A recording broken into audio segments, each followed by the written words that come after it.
ಎಲ್ಲ ಸ್ಪರ್ಧಾರ್ಥಿಗಳಿಗೆ ಸ್ವಾಗತ. PU ಉಪನ್ಯಾಸಕರ ನೇಮಕಾತಿ, ಕೆಸೆಟ್ ಪರೀಕ್ಷೆ ಮತ್ತು ಇತರ ಸ್ಪರ್ಧಾತ್ಮಕ ಪರೀಕ್ಷೆಗಳಿಗಾಗಿ ಅರ್ಥಶಾಸ್ತ್ರ ವಿಷಯವನ್ನು ಡಿಸ್ಕಷನ್ ಮಾಡ್ತಾ ಇದ್ವಿ. ಹಿಂದಿನ ವಿಡಿಯೋಗಳಲ್ಲಿ ನಾವು ಸಂಖ್ಯಾಸೂಚಕ ತುಷ್ಟಿಗುಣ ವಿಶ್ಲೇಷಣೆ ಮತ್ತು ಸ್ಥಾನದರ್ಶಕ ತುಷ್ಟಿಗುಣ ವಿಶ್ಲೇಷಣೆ ಅಂಥೇಳಿ ಡಿಸ್ಕಷನ್ ಮಾಡಿದ್ವಿ. ಅಲ್ಲಿ ಪ್ರಮುಖವಾಗಿ ನಮಗೆ ಎರಡು ರೀತಿಯಾದ ವಿಶ್ಲೇಷಣೆಗಳು ಸಿಗ್ತವೆ. ಸಂಖ್ಯಾಸೂಚಕ ತುಷ್ಟಿಗುಣ ವಿಶ್ಲೇಷಣೆಯನ್ನು ನಾವು ಡಿಸ್ಕಷನ್ ಮಾಡುವಾಗ ಆಲ್ಫ್ರೆಡ್ ಮಾರ್ಷಲ್ ಅಂಥೇಳಿ ನಾವು ತಿಳ್ಕೊಂಡಿದ್ವಿ. ಆಮೇಲೆ ಸ್ಥಾನದರ್ಶಕ ತುಷ್ಟಿಗುಣ ವಿಶ್ಲೇಷಣೆಯನ್ನು ಮಾಡುವಾಗ JR ಹಿಗ್ಸ್ ಅಂಥೇಳಿ ಇವರು ಔದಾಸೀನ ವಕ್ರರೇಖೆಗಳ ಬಗ್ಗೆ ಹೇಳಿದರು. ಮತ್ತು ಆಲ್ಫ್ರೆಡ್ ಮಾರ್ಷಲ್ ಅವರು ಸಮಸೀಮಾಂತ ತುಷ್ಟಿಗುಣ ನಿಯಮ ಮತ್ತು ಇಳಿಮುಖ ಸೀಮಾಂತ ತುಷ್ಟಿಗುಣ ನಿಯಮ ಬಗ್ಗೆ ವಿವರಿಸಿದ್ದಾರೆ. ಇಲ್ಲಿ ಹೊಸದೊಂದು ಸಿದ್ಧಾಂತ, ಅದು ಕೂಡ ಎದರ ಬಗ್ಗೆ ಇದೆ ಅಂತಂದ್ರೆ ತುಷ್ಟಿಗುಣದ ಬಗ್ಗೆನೇ ಇದೆ ಮತ್ತು ಅನುಭೋಗಿಯ ಒಲವಿನ ಬಗ್ಗೆ ಇದೆ. ಸೊ ಆ ಒಂದು ಸಿದ್ಧಾಂತ ಯಾವುದು ಅಂತಂದ್ರೆ ಅಭಿವ್ಯಕ್ತ ಒಲವಿನ ಸಿದ್ಧಾಂತ ಅಂಥೇಳಿ ಇಂಗ್ಲೀಷಲ್ಲಿ ರಿವೀಲ್ಡ್ ಪ್ರಿಫರೆನ್ಸ್ ಥಿಯರಿ ಅಂತ ಕರಿತೀವಿ. ಹಾಗಾದ್ರೆ ಇಲ್ಲಿ ಇರುವಂಥ ವಿಶೇಷತೆ ಏನಂತಂದ್ರೆ ಇದು ಅನುಭೋಗಿಯ ವರ್ತನೆಗೆ ಸಂಬಂಧಿಸಿದಂತೆ ಈಗಾಗಲೇ ಆಲ್ಫ್ರೆಡ್ ಮಾರ್ಷಲ್ ಅವರು ವಿಶ್ಲೇಷಣೆ ಮಾಡಿರುವಂತಹ ತುಷ್ಟಿಗುಣದ ವಿಶ್ಲೇಷಣೆ ಮತ್ತು JR ಹಿಗ್ಸ್ ಅವರು ಹೇಳಿರುವಂತಹ ಔದಾಸೀನ ವಕ್ರರೇಖಾ ತುಷ್ಟಿಗುಣ ವಿಶ್ಲೇಷಣೆಗೆ ಸಂಬಂಧಪಟ್ಟಂತೆ ಈ ಎರಡೂ ವಿಶ್ಲೇಷಣೆಗಳಲ್ಲಿ ಇರುವಂತಹ ದೋಷಗಳನ್ನು ನಿವಾರಿಸಲು ಪರ್ಯಾಯವಾಗಿ ಅಂದರೆ ಬೇರೆ ರೀತಿಯಾದ ಒಂದು ಬೆಳೆದು ಬಂದಂತಹ ವಿಶ್ಲೇಷಣೆಯಾಗಿದೆ. ಅದು ಯಾವುದು ಅಂತಂದ್ರೆ ಅಭಿವ್ಯಕ್ತ ಒಲವಿನ ಸಿದ್ಧಾಂತ ಅಂಥೇಳಿ. ಅಂದ್ರೆ ಈಗಾಗಲೇ ಆಲ್ಫ್ರೆಡ್ ಮಾರ್ಷಲ್ ಅವರು ಮತ್ತು JR ಹಿಗ್ಸ್ ಅವರು ಏನು ಮಾಡಿದ್ದಾರೆ, ತುಷ್ಟಿಗುಣದ ಬಗ್ಗೆ ನಮಗೆ ಹೇಳಿಕೊಟ್ಟಿದ್ದಾರೆ. ಅನುಭೋಗಿ ಯಾವ ರೀತಿಯಾಗಿ ತನ್ನ ವರ್ತನೆಯನ್ನು ಮಾಡ್ತಾನೆ ಮತ್ತು ಹೆಚ್ಚು ತೃಪ್ತಿಯನ್ನು ಪಡ್ಕೊಳ್ಳಿಕ್ಕೆ ಆತ ಯಾವ ರೀತಿಯಾದ ವಿಚಾರವನ್ನು ಮಾಡ್ತಾ ಇರ್ತಾನೆ ಅನ್ನೋದ್ರ ಬಗ್ಗೆ ಎರಡು ರೀತಿಯಾದ ವಿಶ್ಲೇಷಣೆಗಳನ್ನು ಹೇಳಲಾಗಿದೆ. ಅದಾದ ನಂತರ ಅದರಲ್ಲಿರುವಂತಹ ಕೆಲವು ದೋಷಗಳಿದ್ದವು. ಸೊ ಆ ದೋಷಗಳನ್ನು ನಿವಾರಿಸುವ ಸಲುವಾಗಿ ಹೊಸದೊಂದು ಸಿದ್ಧಾಂತವನ್ನು ಹೇಳಿರೋರು ಯಾರು ಅಂತಂದ್ರೆ PA ಸ್ಯಾಮುಯೆಲ್ಸನ್ ಅಂತೇಳಿ PA ಸ್ಯಾಮುಯೆಲ್ಸನ್ ಅಂತೇಳಿ ಬರ್ತಾರೆ. ಇವರು ಇದ್ರ ಬಗ್ಗೆ ಹೇಳ್ತಾರೆ. ಇದನ್ನು ಕ್ವಶನ್ ಕೇಳಿದ್ದಾರೆ, ಅಭಿವ್ಯಕ್ತ ಒಲವಿನ ಸಿದ್ಧಾಂತವನ್ನು ಪರಿಚಯಿಸಿದವರು ಯಾರು ಅಂತ ಕ್ವಶನ್ ಕೇಳ್ತಾರೆ. ಅಬ್ಜೆಕ್ಟಿವ್ ಟೈಪ್ ಕ್ವಶನ್ ಒಳಗೆ ಇದಿರುತ್ತೆ. ಸೊ ಅವರು ಯಾರು ಅಂತಂದ್ರೆ ಸ್ಯಾಮುಯೆಲ್ಸನ್ ಅಂತ ಕರಿತೀವಿ. ಹಾಗಾದ್ರೆ ಇದಕ್ಕೆ ಇನ್ನೊಂದು ಹೆಸರಿದೆ, ಏನಂತಂದ್ರೆ ಈ ವಿಶ್ಲೇಷಣೆಯು ಬೇಡಿಕೆಯ ಸಿದ್ಧಾಂತದ ಮೂರನೇ ಮಾರ್ಗವಾಗಿದೆ ಅಂತ ಹೇಳ್ತೀವಿ ನಾವು. ಅದರ ಅರ್ಥ ಏನು? ಸಂಖ್ಯಾಸೂಚಕ ತುಷ್ಟಿಗುಣ ವಿಶ್ಲೇಷಣೆ ಆಗಿರ್ಬೋದು, ಸ್ಥಾನದರ್ಶಕ ತುಷ್ಟಿಗುಣ ವಿಶ್ಲೇಷಣೆ ಆಗಿರ್ಬೋದು, ಇವು ಕೂಡ ಬೇಡಿಕೆಯ ಸಿದ್ಧಾಂತವನ್ನು ವಿವರಿಸುವಂತಹ ವಿಶ್ಲೇಷಣೆಗಳು. ಅದಾದ ನಂತರ ಬಂದಿರುವಂಥ ಮೂರನೆಯ ಒಂದು ಪ್ರಮುಖವಾದ ಸಿದ್ಧಾಂತ ಯಾವುದು ಅಂತಂದ್ರೆ ಅಭಿವ್ಯಕ್ತ ಒಲವಿನ ಸಿದ್ಧಾಂತ ಅಂಥೇಳಿ. ಇಲ್ಲಿ ಒಬ್ಬ ಅನುಭೋಗಿ ಎರಡು ಸರಕುಗಳ ವಿವಿಧ ಸಂಯೋಜನೆಗಳಿದ್ದಾಗ ಅದರಲ್ಲಿ ಯಾವುದಾದ್ರೂ ಒಂದು ಸಂಯೋಜನೆಯನ್ನು ಆಯ್ಕೆ ಮಾಡಿಕೊಳ್ತಾನೆ, ಅದ್ರ ಕಡೆ ತನ್ನ ಒಲವನ್ನು ತೋರಿಸ್ತಾನೆ. ಅದನ್ನೇ ಯಾಕೆ ಆಯ್ಕೆ ಮಾಡಿಕೊಳ್ತಾನೆ ಅಂಥೇಳಿ ಈ ಒಂದು ಸಿದ್ಧಾಂತದಲ್ಲಿ ಚರ್ಚೆ ಮಾಡಲಾಗಿದೆ. ಅದು ಏನು ಅನ್ನೋದನ್ನು ನಾವು ನೋಡೋಣ. ಇಲ್ಲಿ ನಾವು ಅರ್ಥ ಮಾಡ್ಕೊಳ್ಬಹುದು, ಅನುಭೋಗಿಯು ಎರಡು ವಸ್ತುಗಳ ಯಾವುದೋ ಒಂದು ಸಂಯೋಜನೆಯನ್ನು ಆಯ್ಕೆ ಮಾಡಿಕೊಳ್ಳುತ್ತಾನೆ. ಇದು ನಿಮಗೆ ಗೊತ್ತಿದೆ, ಎರಡು ಸರಕು ಅಂದರೆ ಉದಾಹರಣೆಗೆ X ಮತ್ತು Y ಸರಕು ಅಂತೇಳಿ ಇವುಗಳ ಒಂದು ಸಂಯೋಜನೆ ಭಾಳ ಇರ್ತವೆ. ಅವುಗಳಲ್ಲಿ ಯಾವುದಾದ್ರೂ ಒಂದು ಸಂಯೋಜನೆಯನ್ನು ಆತ ಆಯ್ಕೆ ಮಾಡಿಕೊಳ್ತಾನೆ ಅಂತಾಯಿತು. ಆ ಸಂಯೋಜನೆಯು ಇತರ ಸಂಯೋಜನೆಗಳಿಗಿಂತ ಕಡಿಮೆ ಬೆಲೆಯದ್ದಾಗಿರಬಹುದು ಅಥವಾ ಅನುಭೋಗಿಯು ಆ ಸಂಯೋಜನೆಯನ್ನು ಕೊಂಡುಕೊಳ್ಳಲು ಇಚ್ಛಿಸಬಹುದು. ಎರಡು ರೀಸನ್ ಇರುತ್ತೆ. ಆ ಸಂಯೋಜನೆಯ ಯಾಕೆ ಆ ಅನುಭೋಗಿ ಆಯ್ಕೆ ಮಾಡ್ಕೊಳ್ತಾನೆ ಅಂದರೆ, ಒಂದು ರೀಸನ್ ಏನು, ಆ ಸಂಯೋಜನೆಗಳ ಬೆಲೆ ಉಳಿದ ಸಂಯೋಜನೆಗಳಿಗಿಂತಲೂ ಏನಾಗಿರ್ಬೋದು, ಕಡಿಮೆ ಇರಬಹುದು. ಇಲ್ಲ ಅಂತಂದರೆ ಅನುಭೋಗಿಯು ಅದೇ ಸಂಯೋಜನೆ ಬೇಕು ಅಂಥೇಳಿ ಆತ ಇಷ್ಟಪಡಬಹುದು ಅಥವಾ ಇಚ್ಛಿಸಬಹುದು. ಆವಾಗ ಆ ಸಂಯೋಜನೆಯನ್ನು ಆತ ಆಯ್ಕೆ ಮಾಡಿಕೊಳ್ತಾನೆ. ಉದಾಹರಣೆಗೆ 2 ಬಾಳೆಹಣ್ಣು 3 ಮಾವಿನ ಹಣ್ಣು ಇದ್ದಾಗ ಮತ್ತು 3 ಬಾಳೆಹಣ್ಣು 2 ಮಾವಿನ ಹಣ್ಣು ಇದ್ದಾಗ ಇದರಲ್ಲಿ ಆತ 2 ಬಾಳೆಹಣ್ಣು 3 ಮಾವಿನ ಹಣ್ಣು ಅಷ್ಟೇ ಯಾಕೆ ಆಯ್ಕೆ ಮಾಡ್ಕೊಳ್ತಾನಂತಂದರೆ ಇವುಗಳ ಒಂದು ಬೆಲೆಯನ್ನು ನಾವು ನಿರ್ಧರಿಸಿದಾಗ ಬೆಲೆ ಏನಾಗಿರ್ಬೋದು, ಕಡಿಮೆ ಇರಬಹುದು, ಅಥವಾ ಇವುಗಳೇ ಅಥವಾ 2 ಬಾಳೆಹಣ್ಣು ಮತ್ತು 3 ಮಾವಿನ ಹಣ್ಣು ಬೇಕು ಅನ್ನೋ ಒಂದು ಇಚ್ಛೆ ಇರ್ಬೋದು, ಅಥವಾ ಆತನಿಗೆ ಒಂದು ಆಸೆ ಇರ್ಬೋದು, ಅಥವಾ ಅದ್ರ ಬಗ್ಗೆ ಜಾಸ್ತಿ ಒಲವಿರ್ಬೋದು. ಅದಕ್ಕಾಗಿಯೇ ಆ ಸಂಯೋಜನೆಯನ್ನು ಆತ ಏನು ಮಾಡ್ತಾನೆ, ಆಯ್ಕೆ ಮಾಡ್ಕೊಳ್ತಾನೆ ಅಂತಲೇ ಅರ್ಥ ಆಗತ್ತೆ. ನೆಕ್ಸ್ಟು, ಎಲ್ಲ ಸಂಯೋಜನೆಗಳು ಕೆಲವೊಮ್ಮೆ ಉತ್ತಮವಾಗಿದ್ದರೂ ಕೂಡ ಅನುಭೋಗಿ ಆಯ್ಕೆ ಮಾಡಿಕೊಳ್ಳುವ ಸಂಯೋಜನೆಯು ಅನುಭೋಗಿಯ ಅಭಿರುಚಿ, ಬೆಲೆ ಮತ್ತು ಒಲವನ್ನು ಅವಲಂಬಿಸಿರುತ್ತದೆ. ಎಸ್, ನಾವೀಗ ಔದಾಸೀನ ವಕ್ರರೇಖೆಯ ಮೇಲಿರುವ ಎಲ್ಲ ಸಂಯೋಜನೆಗಳು ಒಂದೇ ಮಟ್ಟದ ತೃಪ್ತಿಯನ್ನು ನೀಡುತ್ತವೆ ಅಂತ ಹೇಳ್ತೀವಿ. ಹಾಗಾದರೆ ಈ ಸಂಯೋಜನೆ ಒಂದೇ ಮಟ್ಟ ತೃಪ್ತಿ ನೀಡುತ್ತೆ ಅಂತಂದಮೇಲೆ ಅದರಲ್ಲಿ ಎಲ್ಲ ಸಂಯೋಜನೆಯನ್ನು ಆಯ್ಕೆ ಮಾಡ್ಕೊಳ್ಳೋದಿಲ್ಲ, ಅದರಲ್ಲಿ ಯಾವುದಾದ್ರೂ ಒಂದು ಸಂಯೋಜನೆಯನ್ನು ಆಯ್ಕೆ ಮಾಡ್ಕೊಳ್ತಾನೆ. ಉದಾಹರಣೆಗೆ ಈ ರೀತಿಯಾಗಿ ಅಂದ್ರೆ ಎಕ್ಸ್ ಸರಕನ ಕಡಿಮೆ, ವಾಯ್ ಸರಕನ ಹೆಚ್ಚು ಈ ಬಿಂದುವನ್ನು ಆಯ್ಕೆ ಮಾಡ್ಕೊಳ್ತಾನೆ. ಯಾಕಂದರೆ ಇದರ ಮೇಲೆ ಏನಾಗಿದೆ, ತನಗೆ ಹೆಚ್ಚು ಇಷ್ಟ ಆಗಿದೆ ಅಥವಾ ಹೆಚ್ಚು ಅದನ್ನು ಒಲವನ್ನು ಆ ಕಡೆ ತೋರಿಸ್ತಾನೆ. ಆದರೆ ಆತ ಈ ಸಂಯೋಜನೆನ ಆಯ್ಕೆ ಮಾಡ್ಕೊಳ್ಳೋದೇ ಇರ್ಬೋದು. ಯಾಕಂತಂದ್ರೆ ಅವನ ಇಚ್ಛೆ ಏನಾಗಿದೆ, ಈ ಕಡೆ ಇದೆ, ಅಥವಾ ಆತನ ಒಲವು ಏನಾಗಿದೆ, ಈ ಸಂಯೋಜನೆ ಮೇಲಿದೆ. ಹಾಗಾಗಿ ಈ ರೀತಿಯಾಗಿ ನಾವು ಅಭಿವ್ಯಕ್ತ ಒಲವಿನ ಸಿದ್ಧಾಂತ ಅಂತ ಹೇಳ್ತೀವಿ. ಅಂದ್ರೆ ಒಬ್ಬ ಅನುಭೋಗಿ ಯಾವ ರೀತಿಯಾಗಿ ವಿಚಾರ ಮಾಡಿ ಆತ ಅದೇ ಸಂಯೋಜನೆಯನ್ನು ಆಯ್ಕೆ ಮಾಡ್ಕೊಳ್ಬೇಕಂತ ಅಂದ್ಕೊಳ್ತಾನಲ್ಲ, ಅದಕ್ಕೆ ಏನು ಕರಿತೀವಿ ಅಂತಂದ್ರೆ ಅಭಿವ್ಯಕ್ತ ಒಲವಿನ ಸಿದ್ಧಾಂತ ಅಂತ ನಾವು ಕರಿತೀವಿ. ಇದನ್ನು ಈ ರೀತಿಯಾಗಿ ನಾವು ಅರ್ಥ ಮಾಡ್ಕೊಳ್ಬೋದು. ಈ ಸಿದ್ಧಾಂತ ಕೆಲವೊಂದು ಕಲ್ಪನೆಗಳನ್ನು ಹೊಂದಿದೆ. ಅವು ಎಂತಹ ಕಲ್ಪನೆಗಳಂತ ನೋಡಿದಾಗ ಇಲ್ಲಿ 2 ಸರಕುಗಳನ್ನು ಮಾತ್ರ ಪರಿಗಣಿಸಲಾಗುತ್ತೆ. ಉದಾಹರಣೆಗೆ ಎಕ್ಸ್ ಮತ್ತು ವಾಯ್ ಅಂತಿರ್ಬೋದು, ಬಾಳೆಹಣ್ಣು ಮಾವಿನ ಹಣ್ಣು ಅಂತಿರ್ಬೋದು, ಅಥವಾ ಇತರ ಯಾವುದೇ ಸರಕಿರ್ಬೋದು. 2 ಸರಕುಗಳನ್ನು ನಾವು ಗಣನೆಗೆ ತೆಗೆದುಕೊಳ್ತೀವಿ. ಅದಾದಮೇಲೆ ಒಂದು ಸಂಯೋಜನೆ ಆಯ್ಕೆ, ಅಂದರೆ ಅಲ್ಲಿ ಸಂಯೋಜನೆ ಭಾಳ ಇರ್ತವೆ. 1, 3 ಅಂತ ಇದೊಂದು ಸಂಯೋಜನೆ, 2 ಅಂಥೇಳಿ ಇದೊಂದು ಸಂಯೋಜನೆ, 3, 1 ಅಂಥೇಳಿ ಇದೊಂದು ಸಂಯೋಜನೆ. ಈ ರೀತಿಯಾಗಿರುತ್ತೆ. ಇವುಗಳಲ್ಲಿ ಯಾವುದಾದ್ರೂ ಒಂದನ್ನು ಮಾತ್ರ ಏನಾಗುತ್ತೆ, ಆಯ್ಕೆ ಮಾಡಿಕೊಳ್ಳಲಾಗುತ್ತೆ. ಮತ್ತು ಸ್ಥಿರ ಆದಾಯ ಮತ್ತು ಬೆಲೆ, ಅಂದರೆ ಬೆಲೆ ಮತ್ತು ಆದಾಯದಲ್ಲಿ ಏನಾಗೋದಿಲ್ಲ, ಚೇಂಜ್ ಆಗೋದಿಲ್ಲ. ಆ ಟೈಮಲ್ಲಿ ಈ ಸಿದ್ಧಾಂತ ಅಪ್ಲೈ ಆಗಬೇಕಾತಂದರೆ ಬೆಲೆ ಮತ್ತು ಆದಾಯದಲ್ಲಿ ಯಾವುದೇ ರೀತಿಯಾದ ಚೇಂಜ್ ಆಗಿರಬಹುದು. ಬೆಲೆ ಅಂತಂದ್ರೆ ಸರಕಿನ ಬೆಲೆ ಅಂದಂಗೆ, ಆದಾಯ ಅಂದ್ರೆ ಅನುಭೋಗಿಯ ಆದಾಯ ಅಂದಂಗೆ. ನೆಕ್ಸ್ಟು, ಬದಲಾಗದ ಅಭಿರುಚಿ. ಆ ಟೈಮಲ್ಲಿ ಅಭಿರುಚಿಗಳು ಚೇಂಜ್ ಆಗಬಾರ್ದು. ಆತನ ಏನು ಅಂದ್ಕೊಳ್ತಾನೆ, ಒಂದು ಸಂಯೋಜನೆಯನ್ನು ಏನು ಆಯ್ಕೆ ಮಾಡ್ಕೊಳ್ತಾನೆ, ಅದ ಸಂಯೋಜನೆ ಆತ ಏನು ಮಾಡಬೇಕು, ಆಯ್ಕೆ ಮಾಡ್ಕೊಳ್ಬೇಕು. ಅಲ್ಲಿ ಅಭಿರುಚಿಗಳನ್ನು ಚೇಂಜ್ ಮಾಡೋ ಹಾಗಿಲ್ಲ. ಇನ್ನು ಆಯ್ಕೆಯು ಒಲವನ್ನು ವ್ಯಕ್ತಪಡಿಸುತ್ತದೆ. ಇದು ನೋಡಿ ಬಹಳ ಇಂಪಾರ್ಟೆಂಟ್. ಅವನು ಯಾವುದನ್ನು ಆಯ್ಕೆ ಮಾಡ್ಕೊಳ್ತಾನ ಅಲ್ಲಿ ಅವನ ಒಲವು ಏನಾಗಿದೆ ಅಂದಂಗಾಯಿತು, ಅಲ್ಲಿ ವ್ಯಕ್ತವಾಗಿದೆ ಅಥವಾ ಅಭಿವ್ಯಕ್ತಗೊಂಡಿದೆ ಅಂತ ಹೇಳ್ತೀವಿ ನಾವು. ಅದಕ್ಕೆ ಅಭಿವ್ಯಕ್ತ ಒಲವಿನ ಸಿದ್ಧಾಂತ ಅಂತ ಕರಿತೀವಿ.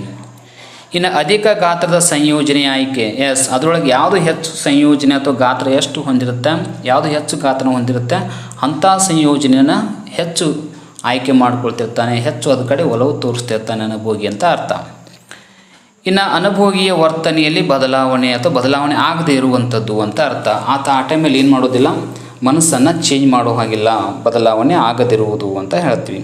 ಸೊ ಈ ರೀತಿಯಾದ ಸಂಯೋಜನೆಗಳನ್ನು ಹೊಂದಿರುವಾಗ ಇದನ್ನು ನಾವು ಡಯಾಗ್ರಾಮೆಟಿಕಲ್ ಆಗಿ ಹೆಂಗೆ ಅರ್ಥ ಮಾಡ್ಕೊಳ್ಬಹುದು ಅಂತಂದ್ರೆ,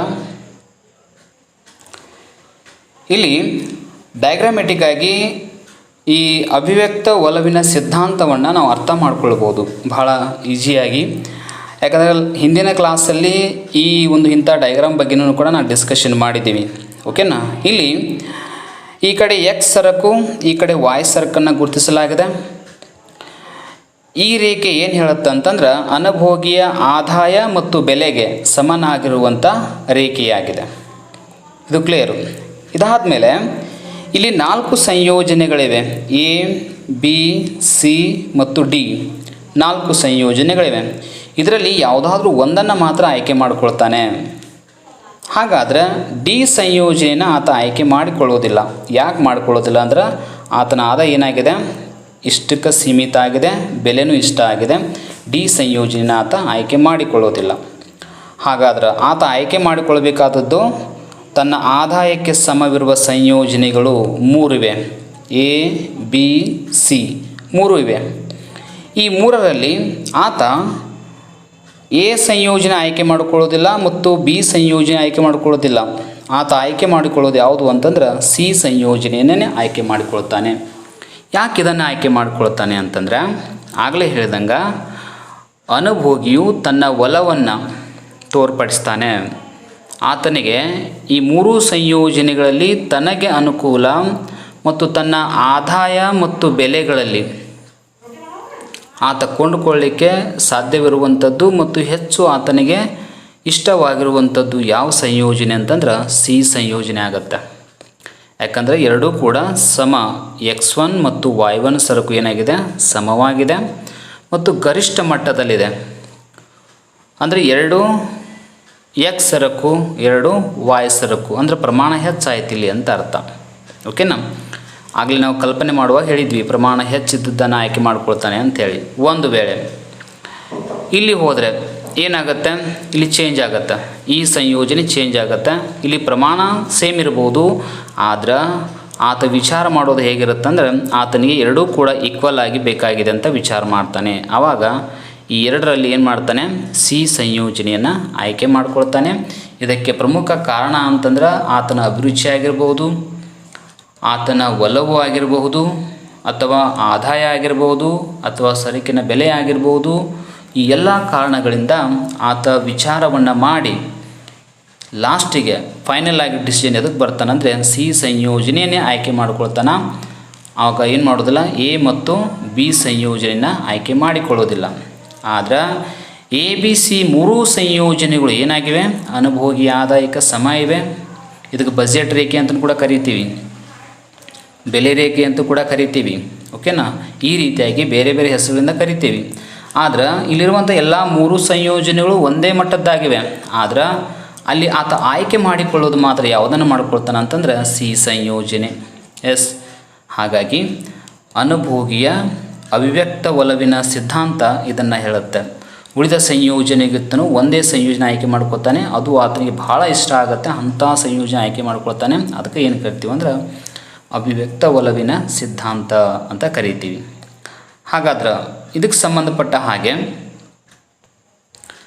ಈ ಸಿದ್ಧಾಂತದ ಶ್ರೇಷ್ಠತೆ ಬಗ್ಗೆನೂ ಕೂಡ ನಾವು ಹೇಳಬೇಕಾಗತ್ತೆ. ಈ ಸಿದ್ಧಾಂತ ಏನು ಹೇಳುತ್ತೆ ಅಂದರೆ ವಾಸ್ತವಿಕ ಅನುಭೋಗಿಯ ವರ್ತನೆ ಅಭ್ಯಾಸ ಮಾಡಲಾಗಿದೆ.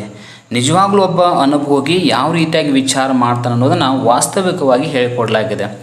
ಈಗ ಔದಾಸೀನ ವಕ್ರರೇಖೆಗಳು ಯಾವ ರೀತಿಯಾಗಿ ಹೇಳಲಾಗಿದೆ ಅಂದ್ರೆ ಈ ರೀತಿಯಾಗಿ ಹೇಳಲಾಗಿದೆ. ಈ ರೇಖೆ ಮೇಲೆ ಬರುವಂಥ ಎಲ್ಲ ಸಂಯೋಜನೆಗಳು ಒಂದೇ ಮಟ್ಟ ತೃಪ್ತಿ ನೀಡ್ತಾವೆ ಅಂತ ಹೇಳಿದ್ವಿ.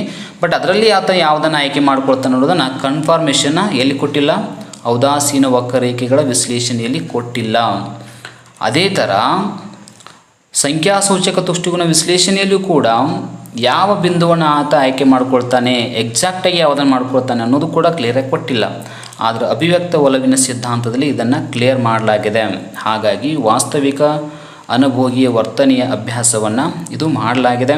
ಇನ್ನು ಪ್ರಬಲವಾದ ನಿರ್ಣಯವನ್ನು ತೆಗೆದುಕೊಳ್ಳುತ್ತೆ. ಅಂದರೆ ನನಗೆ ಇದೇ ಸಂಯೋಜನೆ ಬೇಕು. ಆಗಲೇ ನಾವು ಡಯಾಗ್ರಾಮ್ದಾಗ ಹೇಳ್ದಂಗೆ ಯಾವ ಸಂಯೋಜನೆ ಅಂತಾಯಿತು, ಸಿ ಸಂಯೋಜನೆ. ಆ ಸಂಯೋಜನೆಯನ್ನೇ ಆಯ್ಕೆ ಮಾಡ್ಕೊಳ್ತೀನಿ ಅನ್ನೋದು ಪ್ರಬಲವಾದ ನಿರ್ಧಾರವನ್ನು ತೆಗೆದುಕೊಳ್ಳಲಾಗುತ್ತೆ.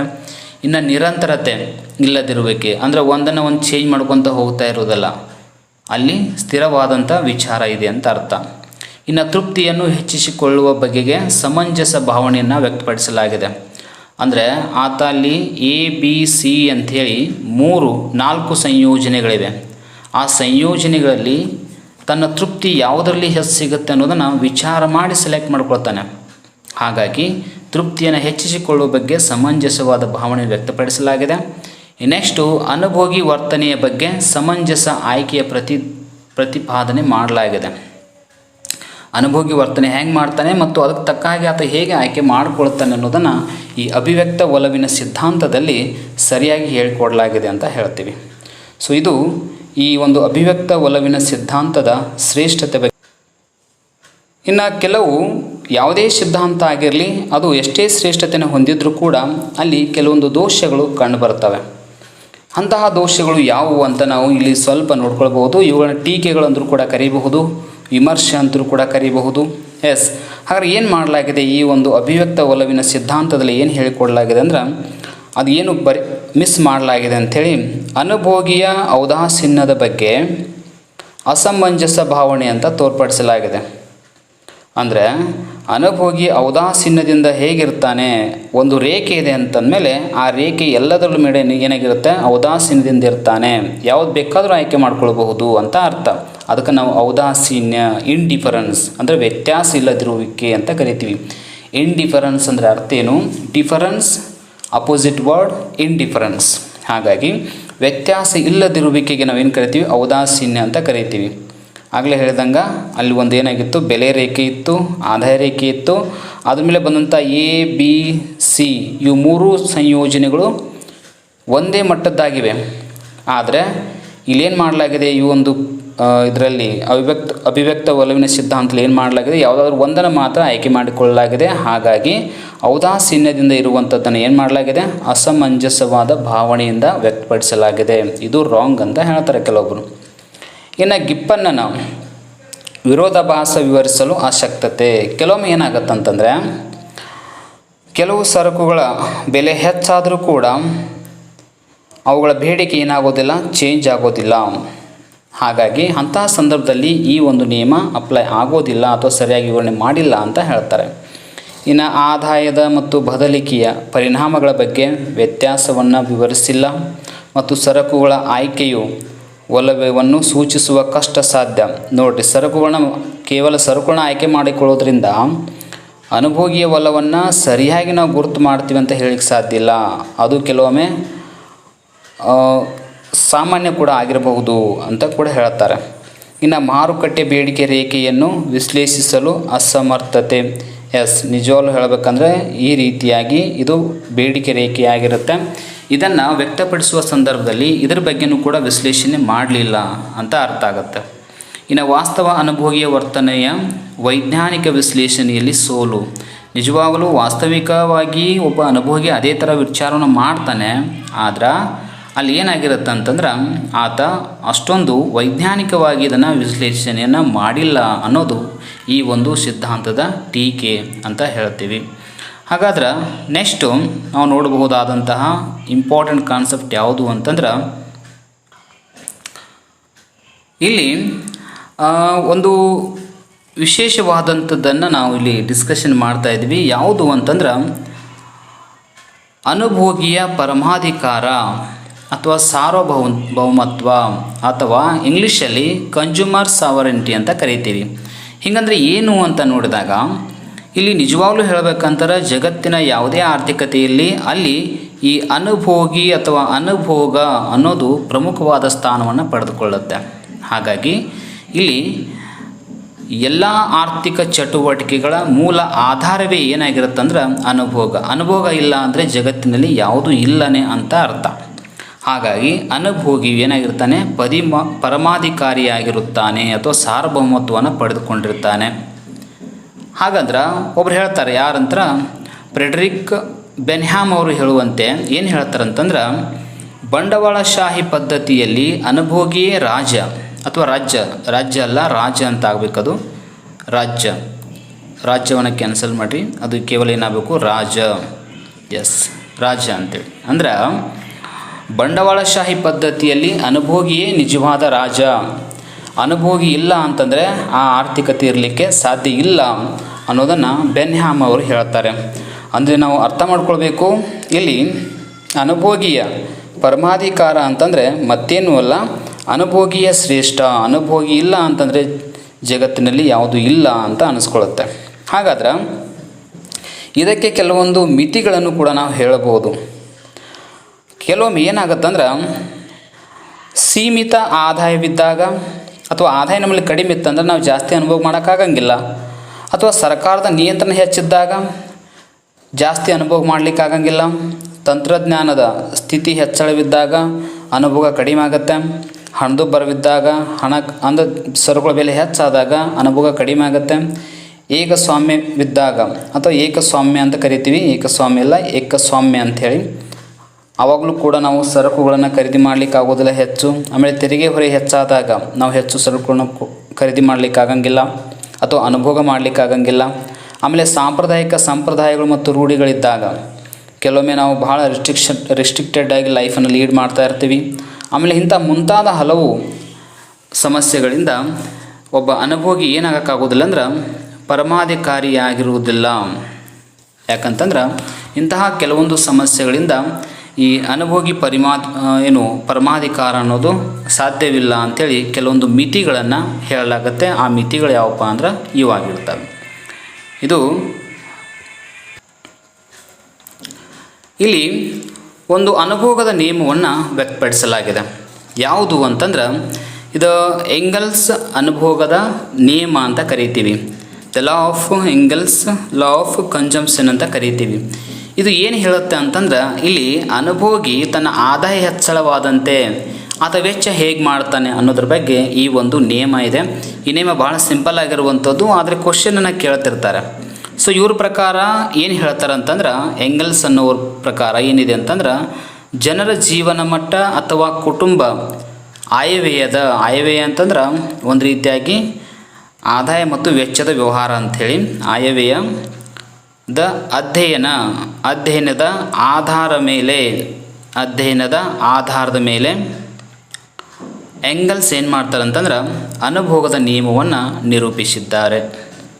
ಅಂದರೆ ಒಂದು ಕುಟುಂಬದಲ್ಲಿ ಆಯವ್ಯಯ ಅಂತಂದ್ರೆ ಖರ್ಚು ವೆಚ್ಚ ಹೇಗಾಗತ್ತೆ ಅನ್ನೋ ಒಂದು ಆಧಾರದ ಮೇಲೆ ಅವರು ಒಂದು ನಿಯಮವನ್ನು ರೂಪಿಸಿದ್ದಾರೆ. ಅದೇ ನಿಯಮಕ್ಕೆ ಏನು ಕರಿಬೇಕು? ಎಂಗಲ್ಸ್ನ ಅನುಭೋಗದ ನಿಯಮ ಅಂತ ಕರಿಬೇಕಾಗತ್ತೆ. ಹಾಗಾದರೆ ಇವರು 4 ರೀತಿಯಾದ ಸನ್ನಿವೇಶಗಳು ನಮಗೆ ಹೇಳಿದ್ದಾರೆ. ಒಂದನೇ ಸನ್ನಿವೇಶ ಯಾವ ರೀತಿಯಾಗಿದೆ ಅಂತಂದ್ರೆ ಆದಾಯ ಮತ್ತು ಅವಶ್ಯಕತೆಗಳ ಮೇಲಿನ ವೆಚ್ಚದ ನಡುವೆ ವ್ಯತಿರಿಕ್ತ ಸಂಬಂಧವಿರುತ್ತದೆ. ಎಸ್, ಅಂದ್ರೆ ಈಗ ಆದಾಯ ಹೆಚ್ಚಾತಂದ್ರೆ ಕೆಲವೊಂದು ಅವಶ್ಯಕತೆಗಳಂತ ಇರ್ತಾವಲ್ಲ, ಅವುಗಳು ಏನಾಗ್ತಾವೆ ಅಂತಂದ್ರೆ ವ್ಯತಿರಿಕ್ತ ಸಂಬಂಧವನ್ನು ಅವುಗಳ ಮೇಲೆ ಮಾಡುವಂಥ ವೆಚ್ಚ ಏನಾಗಿರುತ್ತೆ? ವ್ಯತಿರಿಕ್ತವಾಗಿರುತ್ತದೆ ಅಂತ ಹೇಳ್ತಾರೆ. ಇನ್ನು ಆದಾಯ ಮತ್ತು ಸುಖವಿಲಾಸಿ ವಸ್ತುಗಳ ಮೇಲಿನ ವೆಚ್ಚ ನಡುವೆ ನೇರ ಸಂಬಂಧವಿರುತ್ತದೆ ಅಂತ ಹೇಳ್ತೀವಿ. ಅಂದರೆ ಇಲ್ಲಿ 2 ಪಾಯಿಂಟನ್ನು ಹೈಲೈಟ್ ಮಾಡಲಾಗಿದೆ. ಉದಾಹರಣೆಗೆ ಆದಾಯ ಹೆಚ್ಚಾತಂದ್ರೆ ಕೆಲವು ಸರಕುಗಳ ಮೇಲೆ ಮಾಡುವಂಥ ವೆಚ್ಚ ಕಡಿಮೆ ಆಗುತ್ತೆ. ಅವು ಎಂಥ ಸರಕು ಅಂದ್ರೆ ಅವಶ್ಯಕತೆಗಳೇ ಇರ್ತೈತೆ, ಆದರೆ ಅವುಗಳ ಮೇಲೆ ಮಾಡುವಂಥ ವೆಚ್ಚ ಕಡಿಮೆ ಮಾಡಲಾಗತ್ತೆ ಆದಾಯ ಹೆಚ್ಚಾತಂದರೆ. ಆದರೆ ಎಂಥ ಸರಕುಗಳ ಮೇಲೆ ಖರ್ಚು ಮಾಡಲಾಗತ್ತೆ? ಸುಖ ವಿಲಾಸಿ ವಸ್ತುಗಳ ಮೇಲೆ ಹೆಚ್ಚು ಖರ್ಚು ಮಾಡ್ತೀವಿ. ಯಾವಾಗ ನಮ್ಮ ಆದಾಯ ಹೆಚ್ಚಾಗತ್ತೆ ಆವಾಗ ಸುಖ ವಿಲಾಸಿ ವಸ್ತುಗಳ ಮೇಲೆ ಹೆಚ್ಚು ಖರ್ಚು ಮಾಡ್ತೀವಿ. ಹಾಗಾಗಿ ಆದಾಯ ಮತ್ತು ಅವಶ್ಯಕತೆಗಳ ಮೇಲಿನ ವೆಚ್ಚದ ನಡುವೆ ವ್ಯತಿರಿಕ್ತ ಸಂಬಂಧ ಇದೆ. ಆದಾಯ ಮತ್ತು ವಿಲಾಸಿ ವಸ್ತುಗಳ ಮೇಲಿನ ವೆಚ್ಚದ ನಡುವೆ ನೇರ ಸಂಬಂಧವಿದೆ ಅಂತ ಹೇಳ್ತೀವಿ. ಇದನ್ನು ಎಂಗಲ್ಸ್ ಅವರು ಹೇಳ್ತಾರೆ. ಇನ್ನು ನೆಕ್ಸ್ಟ್ 3ನೇದು, ಇಲ್ಲಿ 3ನೇ ಪಾಯಿಂಟ್ ಏನು ಹೇಳ್ತಾರೆ ಅಂದ್ರೆ ಬಾಡಿಗೆ, ಇಂಧನ ಮುಂತಾದವುಗಳ ಮೇಲಿನ ವೆಚ್ಚದಲ್ಲಿ ವ್ಯತ್ಯಾಸವಾಗದಿರುವಿಕೆ. ಅಂತಂದ್ರೆ ಕೆಲವೊಂದು ಅತ್ಯವಶ್ಯಕ ಅಂಶಗಳ ಮೇಲೆ ನಮ್ಮದು ಆದಾಯ ಹೆಚ್ಚಾದರೂ ಅಥವಾ ಕಡಿಮೆ ಆದರೂ ನಾವು ಏನು ಮಾಡಬೇಕಾಗತ್ತೆ? ಅಲ್ಲಿ ಖರ್ಚನ್ನು ಮಾಡಲೇಬೇಕಾಗುತ್ತೆ. ಅದರಲ್ಲಿ ಯಾವುದೇ ವ್ಯತ್ಯಾಸ ಆಗೋದಿಲ್ಲ ಅಂತ 3ನೇ ಪಾಯಿಂಟನ್ನು ಹೇಳ್ತಾರೆ. ಇನ್ನು 4ನೇ ಪಾಯಿಂಟ್ ಏನು ಹೈಲೈಟ್ ಮಾಡಿದ್ದಾರೆ ಅಂದರೆ ಉಡುಪಿನ ಮೇಲಿನ ಶೇಕಡಾವಾರು ವೆಚ್ಚ ಬದಲಾಗದಿರುವಿಕೆ. ಯಾಕಂತಂದ್ರೆ ಉಡುಪು ಅನ್ನೋದು ಕೂಡ ಕಂಪಲ್ಸರಿ ಬೇಕಾಗಿರುವಂಥದ್ದು, ಅದ್ರ ಮೇಲೆ ಮಾಡುವಂಥ ವೆಚ್ಚನೂ ಕೂಡ ಬದಲಾಗುವುದಿಲ್ಲ, ಅದು ಕೂಡ ಇದ್ದೇ ಇರುತ್ತೆ ಅಂತ ಹೇಳ್ತಾರೆ. ಹಾಗಾದ್ರೆ ಒಟ್ಟಾರೆಯಾಗಿ ಏನು ಹೇಳ್ತಾರೆ ಅಂತಂದ್ರೆ ಆದಾಯವು ಜಾಸ್ತಿ ಆದಂತೆ ಆಹಾರ ಮತ್ತು ಮತ್ತಿತರ ಅವಶ್ಯಕತೆಗಳ ಮೇಲೆ ಅನುಭೋಗಿ ಮಾಡುವ ಶೇಕಡಾವಾರು ವೆಚ್ಚ ಏನಾಗುತ್ತೆ? ಕಡಿಮೆಯಾಗುತ್ತೆ. ಮತ್ತು ಸುಖವಿಲಾಸಿ ವಸ್ತುಗಳ ಮೇಲೆ ಹೆಚ್ಚಿನ ಪ್ರಮಾಣದ ವೆಚ್ಚವನ್ನು ಮಾಡಲಾಗುತ್ತದೆ. ಅಂದ್ರೆ ಆದಾಯ ಹೆಚ್ಚಾತಂದ್ರೆ ನಾವು ಅವಶ್ಯಕತೆಗಳ ಮೇಲೆ ಕಡಿಮೆ ಮಾಡ್ತೀವಿ, ಸುಖವಿಲಾಸಿಗಳ ವಸ್ತುಗಳ ಮೇಲೆ ಹೆಚ್ಚು ಖರ್ಚು ಮಾಡ್ತೀವಿ ಅಂತ ಅಂದಂಗೆ. ಅದರೊಂದಿಗೆ ಉಡುಪು, ವಿದ್ಯುತ್ ಶಕ್ತಿ, ಬಾಡಿಗೆ ಮೊದಲಾದ ಅವಶ್ಯಕತೆಗಳ ಮೇಲೆ ಮಾಡಲಾಗುವ ವೆಚ್ಚದಲ್ಲಿ ಯಾವುದೇ ವ್ಯತ್ಯಾಸ ಆಗುವುದಿಲ್ಲ. ಯಾಕಂದರೆ ಕಂಪಲ್ಸರಿ ನಾವು ಬೇಕೇ ಆಗ್ತವೆ, ಅವುಗಳ ಮೇಲೆ ನಾವು ವೆಚ್ಚವನ್ನು ಮಾಡಲೇಬೇಕಾಗತ್ತೆ. ಹಾಗಾಗಿ ಅಲ್ಲಿ ಯಾವುದೇ ರೀತಿಯಾದ ವ್ಯತ್ಯಾಸ ಆಗುವುದಿಲ್ಲ. ಹಾಗಾಗಿ ಈ ಒಂದು ಎಂಗೆಲ್ಸನ ಅನುಭೋಗದ ನಿಯಮ ಏನು ಹೇಳುತ್ತೆ ಅಂದ್ರೆ, ಒಟ್ಟಾರೆಯಾಗಿ ಒಬ್ಬ ಅನುಭೋಗ ಅಥವಾ ಒಂದು ಕುಟುಂಬದಲ್ಲಿ ಅನುಭೋಗದ ವೆಚ್ಚ ಯಾವ ರೀತಿಯಾಗಿರುತ್ತೆ ಮತ್ತು ಆದಾಯ ಹೇಗಿರುತ್ತೆ.